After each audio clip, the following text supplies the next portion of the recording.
In the name of Allah, this hardly versatile, this specialist. তো অবশ্যই যারা আমাদের আজকে আলোচনাটা শুনতেছেন তারা অবশ্যই বিষয়টা শেয়ার করে দেবেন। দ্বিতীয়ত যারা নতুন তারা অবশ্যই সাবস্ক্রাইব করে আমাদের সাথে থাকবেন। আর আমাদের কোরআন থেকে প্রত্যেকটা আলোচনা শোনার জন্য আপনাদেরকে অনেক অভিনন্দন, শুভেচ্ছা এবং সালাম। তো আমরা আজকে যে বিষয়ের উপরে আলোচনাটা করতে চাচ্ছি, বিষয়টা হচ্ছিল এখন যে বর্তমান যে যুদ্ধ চলতেছে, যে ফিলিস্তিন, যেটা একসময় জেরুসালেম নামে পরিচিত ছিল। এই জেরুসালেমে এক নারী থাকতো। আমরা আজকে যে বিষয়ের উপরে আলোচনা করব, যে আল্লাহ তাআলা যে আমাদেরকে ভালোবাসে, আর তার ভালোবাসে যে এই জিনিসটা আসলে কি আমরা বুঝবো কীভাবে যে আল্লাহ আমাদেরকে ভালোবাসে, তার প্রমাণ কি? অবশ্যই দেখেন, যুগের সাথে সময়ের সাথে প্রত্যেকটা জিনিস আস্তে আস্তে কি হচ্ছে, এক স্থান থেকে এক স্থানে পরিবর্তন হচ্ছে এবং খুবই উন্নত হচ্ছে। তো আমরা যে বিষয়টার উপরে দেখব, রুথ অর্থ হচ্ছে সতেজতা, মানে সতেজতা, যার ভিতরে স্নিগ্ধ মানে কি ভালো, নমনীয়, আপনি যেটাই ধরেন না কেন, আল্লাহর ভিতরে সব ধরনের বৈশিষ্ট্য আছে। তাই আল্লাহ তাআলা ওই নারীকে তার নাম দিছে রুথ। এখন এই রুথের আসলে মূলত কি বৈশিষ্ট্য ছিল, এটা ওল্ড টেস্টামেন্ট থেকে নেওয়া বুক অফ জেনেসিস। আপনারা অবশ্যই ওইখানে পড়লে পাবেন যে রুথের আর কি কাহিনী। তো জেরুসালেমে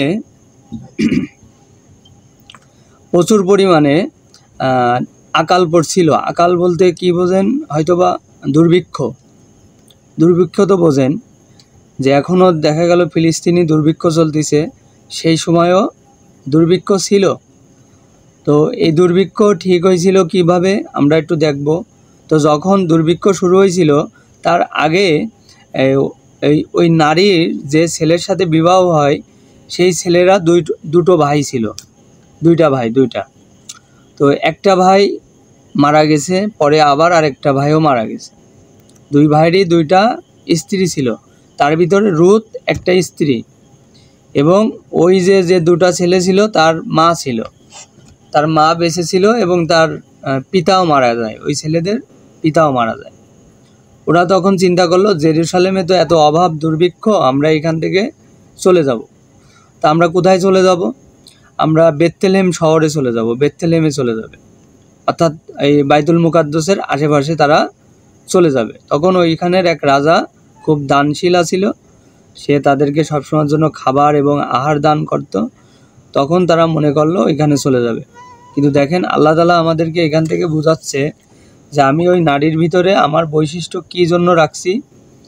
ওই মেয়েকে, ওই রুথকে তার শাশুড়ি বলছিল, দেখো আমার তো ছেলেরা সব মারাই গেছে, তোমরা দুই বউ চলে যাও তোমাদের বাপের বাড়ি, আমার তো এখন পরিস্থিতি খুবই খারাপ, আমি তো তোমাদেরকে ওইভাবে খাইতে দিতে পারবো না, তা তোমরা চলে যাও। তো তখন একজনের ওয়াইফ সে চলে গেল, আর রুথ বলল কি, না মা, আমি আপনার সাথে থাকবো, আপনার যেহেতু অভাব আসছে, আমি আপনার এই অভাব থেকে কখনো ছেড়ে যাব না। তো দেখেন, আল্লাহ তাআলা আমাদেরকে এখান থেকে বোঝাচ্ছে, দেখেন আমরা যত রকমই দুনিয়াতে অনেক অনেক ইসের ভিতরে, গাফেলের ভিতরে আছি, এতটাই বেশি গাফেল যে আমরা আল্লাহকে সম্পূর্ণরূপে ভুলেই আসি। এক পক্ষে কেউ আজকে আমাদের ভিতরে, কেউ গান সিনেমার প্রতি পাগল, কেউ আজকে দুনিয়ায় খেলাধুলার প্রতি পাগল, কেউ দেখা গেল গেমসের প্রতি পাগল। এখন যুবকরা এত পরিমাণে গেমসের প্রতি আসক্ত যে তারা মনে করেন যে ওইখান থেকে ফিরে কখনো আসলে বাস্তবতা, যে কোরআন বুঝে পড়ার দরকার আছে, কোরআনটা আসলে কি বোঝাইছে আমাদেরকে, আমাদের প্রয়োজন কি না। হ্যাঁ, তো এই ব্যাপারে আমি আপনাদেরকে একটা বিষয় বলবো, যে দেখেন, নূহ আলাইহিস সালাম যখন বিশাল প্লাবন আসে পৃথিবীতে, তখন নূহ আলাইহিস সালাম তার আগে আল্লাহ তাআলা তার অথেন্টিক দিচ্ছে ওল্ড টেস্টামেন্টের ভিতরে, যে আমি এই নগর, এই পৃথিবী সব ধ্বংস করে দেব, কারণ এই মানুষরা পাপের রাজত্বে পাড়া দিছে, পাপের ভিতরে চলে গেছে, যার কারণে এই সব কিছু সে ধ্বংস করবে। কি কি ধ্বংস করবে? আল্লাহ তাআলা বলতেছে, আমি আকাশের যত পাখি সব ধ্বংস করে দেব, কারণ কিছুই আমি রাখবো না। তো নূহ আলাইহিস সালাম কীভাবে বেঁচে যায়? নূহ আলাইহিস সালাম খুবই ধার্মিক লোক আছিল এবং সে একজন নবী আছিল প্রথম কথা। আর উনি প্রচণ্ড পরিমাণে ধার্মিক আছিল, যার কারণে উনি সবসময় আল্লাহ তাআলার আরাধনার পরে উনি সবসময় ব্যস্ত মগ্ন থাকতো, যার কারণে ওনার ফ্যামিলি, ওনার পরিবারটাকে আল্লাহ তাআলা সেভে রাখে এবং ওনাকে নির্দেশনা দেওয়া হয় যে তোমাকে কিছু নির্দেশনা আছে, ওই নির্দেশনাগুলো ওল্ড টেস্টামেন্ট থেকে ছাড়াও আমাদের পবিত্র কোরআনের ভিতরেও আমরা ভালোভাবে দেখতে পাবো, কিন্তু ওল্ড টেস্টামেন্টে সম্পূর্ণ কাহিনী আর কি আমরা পাবো। যার কারণে অবশ্যই তো আমি আপনাদেরকে উৎসাহিত করতেছি না ওল্ড টেস্টামেন্ট পড়ার জন্য, যেহেতু ওল্ড টেস্টামেন্ট আপনারা শুধু পড়লেই হবে না, ওল্ড টেস্টামেন্ট আপনাদের অনেক বোঝার প্রয়োজন আছে, কারণ ওল্ড টেস্টামেন্ট বুঝতে গেলেও অনেক কারুকার্য আছে। যেরকম আমি একজন নারীর কথা বললাম, যে নারীটাকে উঠাই নিয়ে আসা হয়েছে, যে সে তার ভিতরে রুত অর্থ সতেজতা, মনে করেন যে ওখানে অনেক ভয়ঙ্কর ভয়ঙ্কর বিষয়ের উপরে আছে, যেগুলো বর্তমান সময় ওই অনুযায়ী চলা যাবে না। ওই অনুযায়ী যদি ওই বইগুলো যদি আমরা পড়ি আমাদের সমস্যা হবে। তো অবশ্যই আমরা কখনো ওদিকে যাব না, আমরা অবশ্যই আল কোরআন পড়ব। আল কোরআনের প্রতি আমাদের ভালোবাসা থাকা লাগবে। তো যে বিষয়ের উপরে আমরা আছি, যে অবশ্যই আল্লাহ তাআলা ওইখানে নূহ আলাইহিস সালামকে রক্ষা করে এবং তার অনেক লোকদেরকেও রক্ষা করে, এবং তার এক সন্তানকে আল্লাহ তাআলা রক্ষা করে না। তো অবশ্যই দেখেন যে যুগের সময়ের সাথে সাথে সবাই যে ভালো হবে সে বিষয়টা না। আরেকটা কথা, আপনারা যখন এই রুত এখানে আরও একটা তার পরিচয় দিছে, যে সে বলছে যে মা, আমি যতদিন বেঁচে থাকব আমি কখনো আর বিবাহ করব না এবং আপনাকে ছেড়ে আমি কোথাও চলে যাব না। দেখেন আজকের সমাজের দেখা গেল অনেকেরই ওয়াইফ আছে, দেখা গেলো স্বামী তো মারা যাওয়া দূরে থাক, দেখা গেল তারা কি করবে, তারা তার আগেই দেখা গেল কারোর না কারোর সাথে রিলেশন তৈরি করবে এবং তার স্বামী দেখা গেল দূরে আছে, হয়তো বা কোনো রিলেশনশিপে আছে, হয়তো কোনো পরকীয়ার ভিতরে আছে, বা কোনো আপনার দেখা গেল যে স্বামী আছে তবুও সে বিয়ে করে ফেলছে। অথচ দেখেন এখান থেকে আল্লাহ তাআলা, এই জন্য আল্লাহ তাআলা বলতেছে রুত অর্থ সতেজতা। এই জন্য তার ভিতরে, সেই মহিলার ভিতরে কি ছিল? স্নিগ্ধ ছিল, ভালোবাসা ছিল, ভালোবাসাপূর্ণ ছিল, তার ভিতরে মনুষ্যত্ব ছিল ভালোবাসার, যে সে তার শাশুড়িকে ছেড়ে কখনো চলে যায়নি। আজকের সমাজে কয়জন মেয়ে আছে যে তার শাশুড়িকে ওইভাবে ভালোবাসবে? হ্যাঁ, যদি আপনারা পড়াশোনা করেন অবশ্যই প্রত্যেকটা বিষয় আপনারা এভাবে দেখতে পাবেন। দেখেন যদি আপনি কোরআন পড়েন, আপনি হয়তো বা জানেন যে শোলের হয়তো পরিচয় আপনারা জানবেন না ওল্ড টেস্টামেন্ট না পড়লে। শোল আসলে কে ছিল? শোল একজন সৈনিক এবং একজন রাজা ছিল। ওনার প্রথম কাজ কী ছিল? ধার্মিক লোকজনদেরকে মারা। ধার্মিক লোকজনরা তো সত্য কথা বলবেই, এখন সত্য কথা বললে তার উপরে আক্রমণ করার দায়িত্বটা ছিল শোলের। তো এক সময় আল্লাহ তাআলা তার উপরে এক বিশাল বড় অ্যাস্ট্রোনমি, বর্তমানে আমরা যেগুলো জানি যে আকাশ থেকে বিশাল বড় আপনার অগ্নিকুণ্ড বা কোনো কিছু যদি আসে, এগুলো বিজ্ঞানিকরা বুঝে ফেলবে বা দেখতে পারবে, কিন্তু সেই সময় ছিল না। তার সামনে এক বিশাল প্রচণ্ড পরিমাণে এক উজ্জ্বল আলো দেখা দিল।